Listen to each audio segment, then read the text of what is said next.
El horror sistematizado. Reflexiones sobre la perversión de la ciencia en un régimen totalitario. La imagen permanece grabada en mi memoria. Un individuo con una bata blanca, inmaculado en su apariencia, frente a una multitud extenuada, hambrienta y presa del terror. Un gesto casi afable, un simple movimiento de su dedo, decidía el destino de cada uno, trabajos forzados, la cámara de gas, o un destino aún más siniestro, su laboratorio, donde la vida humana se convertía en material de experimentación. Este hombre, sin mencionar su nombre, representaba la perversión absoluta de la ciencia, la degradación de la ética médica a un nivel inimaginable. He reflexionado profundamente sobre la figura de este individuo y el contexto en el que operaba. Su historia ilustra la facilidad con la que la ciencia, despojada de su brújula moral, puede ser instrumentalizada para fines inhumanos. Sus experimentos, un eufemismo para la tortura sistemática, incluían inyecciones de sustancias químicas en los ojos, mutilaciones sin anestesia, y la grotesca unión quirúrgica de gemelos. La ausencia de remordimiento, la fría indiferencia ante el sufrimiento humano, son quizás los aspectos más escalofriantes de su personalidad. Más allá de los actos individuales, este caso nos obliga a confrontar la ideología que permitió su ascenso y la maquinaria de terror que lo sostuvo. Un régimen totalitario, basado en el odio racial y la supuesta superioridad de una raza, creó el caldo de cultivo para la barbarie. La obsesión por la pureza racial, la deshumanización del otro, justificaron la eliminación sistemática de grupos enteros. Este individuo, con su formación científica, no fue una anomalía, sino un producto de un sistema que pervirtió los valores fundamentales de la humanidad. Su huida tras la caída del régimen, la evasión de la justicia y su muerte en libertad, añaden otra capa de complejidad a esta historia. La impunidad que disfrutó plantea interrogantes inquietantes sobre la complicidad y la incapacidad de la comunidad internacional para llevarlo ante la justicia. ¿Cómo logró escapar? ¿Quiénes lo protegieron? ¿Qué fue de su legado? Estas preguntas persisten, recordándonos la fragilidad de la justicia y la necesidad de una vigilancia constante contra la intolerancia y el fanatismo. Finalmente, la historia de este hombre nos confronta con la oscuridad que puede anidar en el corazón humano y la necesidad imperiosa de salvaguardar los principios éticos que protegen nuestra dignidad. Es un recordatorio de que la ciencia, sin una base moral sólida, puede convertirse en un instrumento de destrucción masiva. El estudio de este periodo histórico y de figuras como la que he descrito, no es un mero ejercicio académico, sino una obligación moral para prevenir la repetición de semejantes atrocidades. El horror sistematizado. Reflexiones sobre la barbarie nazi. Mi experiencia dentro del aparato nazi, específicamente como médico en las filas de las Waffen-SS, me confronta con la monstruosidad de la ideología racial y la maquinaria de exterminio que se implementó durante el régimen. Fui testigo directo de la campaña de germanización, un proceso coercitivo que buscaba homogeneizar cultural y racialmente a las poblaciones bajo el dominio del Tercer Reich. Esta empresa se basaba en la imposición de la lengua, la cultura y las costumbres alemanas, obligando a individuos y comunidades a abandonar sus propias identidades. Se priorizaba la supuesta pureza racial, determinada por criterios arbitrarios como la ascendencia y rasgos físicos como el color de pelo y ojos. La reubicación forzada y la educación adoctrinadora eran herramientas comunes en este proceso, frecuentemente ejecutadas con extrema crueldad. Si bien la narrativa oficial hablaba de unificación bajo la supremacía de la raza aria, la realidad observada contradecía este discurso. En 1941, fui destinado a Ucrania como parte de la Operación Barbarroja, la invasión a la Unión Soviética. Mi rol como médico en una unidad de combate me expuso a la brutalidad de la guerra y al sufrimiento infligido al enemigo. Recibí la Cruz de Hierro de segunda clase, un reconocimiento que, en retrospectiva, se tiñe de la ignominia de las acciones en las que participé. Una herida sufrida en combate me alejó temporalmente del frente y me condujo a Berlín. Allí, me integré a un equipo médico dedicado a la higiene racial, un concepto pseudocientífico que vinculaba la salud pública con las teorías racistas del régimen. Este periodo fue crucial para mi ascenso en las SS, alcanzando el rango de capitán. Este ascenso no solo me otorgó mayor autoridad, sino también una participación más directa en la toma de decisiones relacionadas con la selección de prisioneros y la implementación de las políticas de exterminio. Mi destino final fue Auschwitz-Birkenau, un complejo que se convirtió en el epicentro de la solución final. Este lugar, concebido inicialmente como un campo de concentración y trabajo forzado, se transformó en una fábrica de muerte. Birkenau albergaba barracones, centros de trabajo, pero también cámaras de gas y crematorios, infraestructuras diseñadas para el asesinato masivo. A este lugar llegaban trenes cargados de prisioneros judíos de toda Europa, junto con prisioneros de guerra soviéticos, gitanos, disidentes políticos y personas con discapacidades. El viaje en sí mismo era un tormento, con personas hacinadas en vagones de carga, sin alimento ni agua, durante días o semanas. En la rampa de selección, médicos de las SS, entre los que me incluía, decidíamos el destino de los recién llegados. Una evaluación superficial determinaba quién era apto para el trabajo y quién era enviado directamente a las cámaras de gas. Niños, ancianos, mujeres embarazadas, cualquier persona que mostrara la más mínima señal de debilidad era condenada. El proceso de deshumanización era total. Los prisioneros eran despojados de sus pertenencias, rapados y marcados con un número tatuado en el brazo. La brutalidad y la eficiencia del sistema de exterminio eran escalofriantes. Reflexionar sobre mi participación en esta maquinaria de muerte me abruma con una profunda culpa y horror. La perversión de la medicina, puesta al servicio de la ideología racial, y la sistematización del asesinato masivo son hechos que deben ser recordados para evitar que se repitan. La deshumanización sistemática en un campo de concentración. Una reflexión personal. Mi experiencia en el campo de concentración me confrontó con la brutalidad sistemática del régimen y la degradación de la condición humana. Llegué a un lugar donde la esperanza se desvanecía en el humo de las chimeneas. A la llegada, se prometía trabajo, pero para la gran mayoría, el destino era Birkenau, sinónimo de muerte. Este lugar se convirtió en una fábrica de exterminio, un engranaje industrializado de la muerte que cegó la vida de más de 1 millón de personas, predominantemente judías. En 1943, un médico, asignado al servicio de los campos, fue destinado a un subcampo específico para familias romaníes. Si bien su labor se extendió a diversas áreas, su conducta durante las selecciones de prisioneros era particularmente perturbadora. Decidía quién viviría para trabajar y quién moriría en las cámaras de gas, no con la pesadumbre que cabría esperar, sino con una fría indiferencia, incluso con una sonrisa. Esta actitud deshumanizada no era exclusiva de él. Otros también ejercían su poder con una crueldad inusitada, encontrando satisfacción en el control sobre la vida y la muerte de los prisioneros. Algunos testimonios describen escenas escalofriantes, risas y silbidos mientras se decidía el destino de seres humanos. Este comportamiento revela no solo la barbarie de las acciones, sino un profundo desprecio por la vida humana, alimentado por la ideología de superioridad racial del régimen. La convicción de que sus actos eran necesarios para alcanzar los objetivos del régimen les permitía actuar sin remordimientos ni empatía. Este individuo, incluso, se ofrecía voluntariamente para realizar las selecciones, buscando individuos para sus experimentos, particularmente gemelos, su obsesión. En 1943, un brote de Noma, una infección bacteriana devastadora, azotó el campo romaní.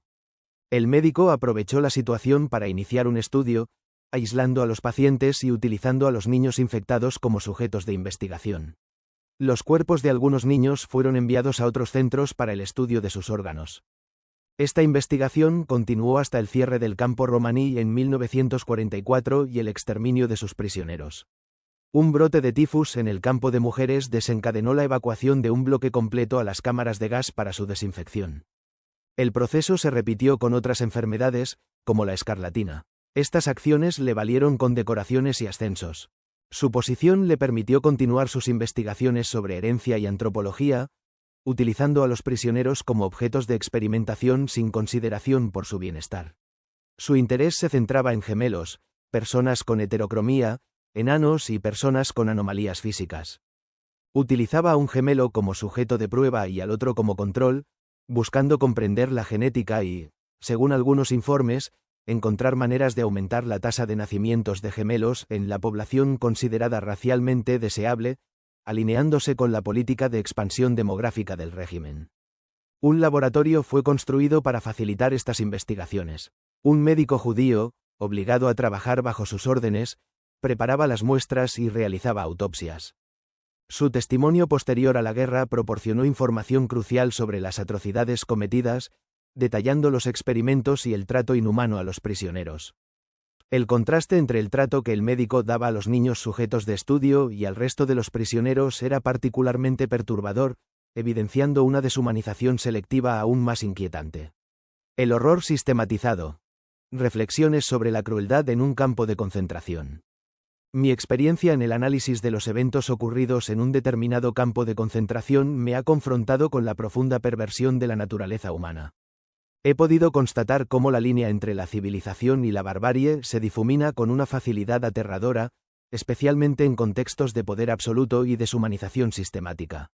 Un individuo, en particular, destacaba por su comportamiento contradictorio y cruel. Aparentemente afable con los niños prisioneros, les ofrecía dulces y se mostraba interesado en sus vidas.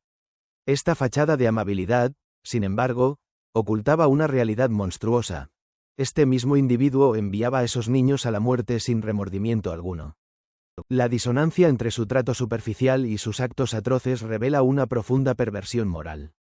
El estudio de los registros indica la obsesión de este individuo con la experimentación, particularmente con gemelos.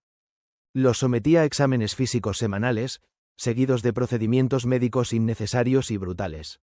Amputaciones de miembros sanos, infecciones deliberadas con enfermedades como el tifus y transfusiones de sangre entre gemelos eran prácticas comunes.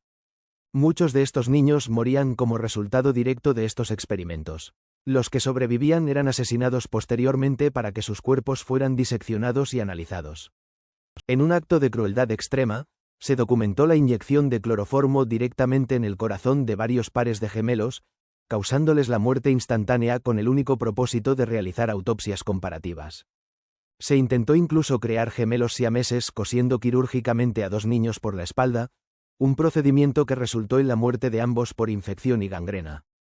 La investigación sugiere que estos experimentos no se llevaban a cabo con un genuino interés científico, sino que estaban motivados por una curiosidad morbosa y un desprecio total por la vida humana. Otros experimentos incluían la inyección de sustancias químicas en los ojos de los prisioneros para intentar cambiar su color, la extracción de dientes y sangre de personas con deformidades físicas, y la exposición a dosis letales de rayos X.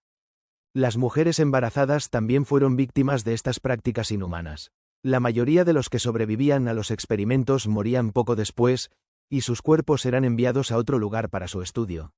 Se realizaban cirugías sin anestesia, incluyendo la extirpación de órganos vitales. La liberación del campo por las fuerzas aliadas reveló la magnitud del horror, aunque muchos prisioneros habían sido forzados a participar en las llamadas marchas de la muerte, antes de la llegada de las tropas liberadoras. La evacuación del campo incluyó la destrucción de documentos incriminatorios, pero a pesar de los esfuerzos por ocultar la evidencia, la crueldad y la perversión de los actos cometidos permanecen como un testimonio desgarrador de la capacidad humana para el mal.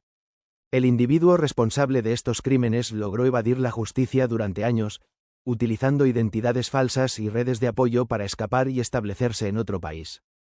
La impunidad de la que gozó durante tanto tiempo añade otra capa de complejidad a la reflexión sobre la justicia y la responsabilidad en el contexto de atrocidades masivas. Su huida y posterior vida en libertad, protegido por una red de simpatizantes, subraya la dificultad de perseguir y castigar a los responsables de crímenes de guerra y la persistencia de ideologías extremistas incluso después de la derrota del régimen que las promovió. La evasión de la justicia. Una reflexión sobre la impunidad y la responsabilidad moral. A lo largo de mi investigación, he analizado un caso que ilustra de manera inquietante la capacidad de un individuo para eludir las consecuencias de sus actos y la compleja red de complicidades que posibilita la impunidad. Este caso, que se desarrolló en las décadas posteriores a la Segunda Guerra Mundial, se centra en la vida de un individuo que logró evadir la justicia internacional a pesar de su presunta participación en crímenes atroces. Tras el conflicto bélico, este individuo, con formación médica pero sin licencia para ejercer, se refugió en Sudamérica. Su llegada a Argentina marcó el inicio de una nueva vida construida sobre la falsificación y el ocultamiento. Los fondos obtenidos a través de trabajos previos resultaron esenciales para su subsistencia inicial, permitiéndole establecerse posteriormente en el sector de la carpintería. A pesar de su falta de acreditación oficial, existen indicios que sugieren que podría haber ejercido la medicina ilegalmente, realizando incluso procedimientos como abortos. Esta práctica clandestina, amparada en el secretismo y la falta de regulación, le habría proporcionado una fuente de ingresos no oficial, aprovechando sus conocimientos médicos para atender a la comunidad alemana local. Paralelamente a su actividad como carpintero y su posible práctica médica ilegal, este individuo se integró en una empresa de maquinaria agrícola, propiedad de personas de su entorno. Sus viajes a Paraguay, inicialmente por motivos laborales, fueron incrementando su red de contactos y ampliando sus posibilidades de escape. Su vida en Argentina se caracterizó por un constante esfuerzo por borrar su pasado y construir una nueva identidad, amparado por una red de apoyo que compartía su ideología y facilitaba su integración en la sociedad. La obtención de un certificado de nacimiento fraudulento en 1956 le permitió obtener un permiso de residencia legal en Argentina, utilizando su nombre real. Este documento fue la llave para obtener un pasaporte y viajar a Europa, donde se reencontró con familiares. A su regreso a Argentina, estableció una vida aparentemente normal bajo su verdadera identidad, conviviendo con familiares e incluso contrayendo matrimonio con su cuñada, aunque la veracidad de este último dato no ha podido ser confirmada de manera concluyente. Su incursión en el mundo empresarial, con participación en una empresa farmacéutica, demuestra su capacidad para adaptarse y prosperar en su nuevo entorno. El temor a ser descubierto lo llevó a trasladarse a Paraguay en 1959, donde obtuvo la ciudadanía. Sus continuos viajes a Argentina, presuntamente por negocios y para visitar a su familia, evidencian su arraigo en la región.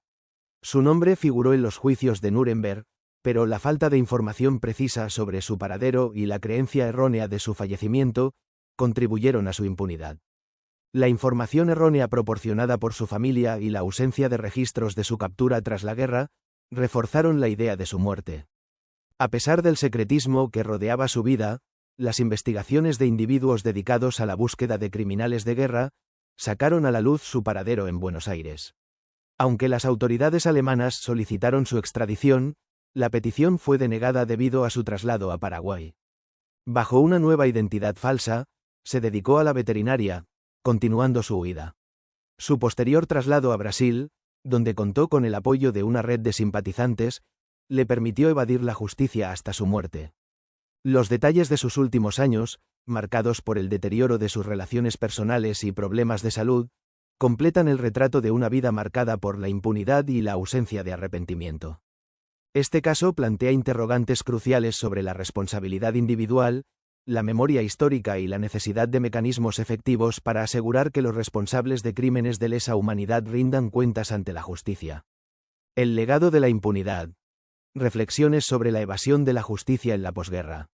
La historia que he analizado presenta un caso paradigmático de impunidad y la persistente sombra del horror en la memoria colectiva.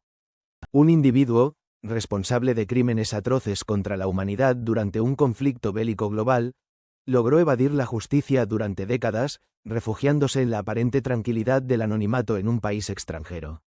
Su historial médico, marcado por un accidente cerebrovascular y complicaciones cardiovasculares preexistentes, culminó con un infarto fulminante mientras nadaba, un final irónico considerando la magnitud del sufrimiento que infligió a otros. Enterrado bajo una identidad falsa en un cementerio local, su engaño póstumo prolongó la negación de la verdad y la justicia para las víctimas y sus familias. A pesar de los numerosos avistamientos reportados en diversas partes del mundo durante la posguerra, la búsqueda incansable de un cazador de criminales de guerra finalmente arrojó luz sobre su paradero.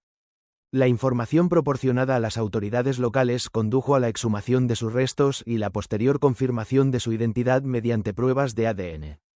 Sin embargo, la negativa de su familia a repatriar sus restos a su país de origen añadió otra capa de complejidad a este caso, perpetuando la controversia y la falta de un cierre definitivo para las víctimas. Los restos finalmente fueron inhumados en un cementerio local, un recordatorio tangible de la impunidad que a menudo acompaña a los crímenes de guerra. Este caso trasciende la anécdota individual y se convierte en un símbolo de la oscuridad inherente a la naturaleza humana y la fragilidad de los sistemas de justicia en tiempos de conflicto. La capacidad de un individuo para perpetrar actos de barbarie inimaginables, sumada a la habilidad para eludir las consecuencias de sus acciones durante un período prolongado, plantea interrogantes fundamentales sobre la responsabilidad moral, la memoria histórica y la necesidad de mecanismos internacionales más robustos para prevenir y castigar los crímenes contra la humanidad. La indiferencia y la complicidad pasiva de la sociedad permitieron que este individuo viviera impunemente, ocultando sus crímenes bajo el manto del anonimato y la desmemoria colectiva. La historia de este individuo no es solo un relato sobre los horrores de la guerra, sino una advertencia sobre la facilidad con la que se puede normalizar la crueldad y la importancia de recordar y confrontar el pasado para construir un futuro más justo. La lección fundamental que se extrae de este caso es la necesidad imperiosa de mantener viva la memoria del sufrimiento ajeno, de cultivar la empatía y de rechazar la indiferencia como forma de prevenir la repetición de atrocidades similares.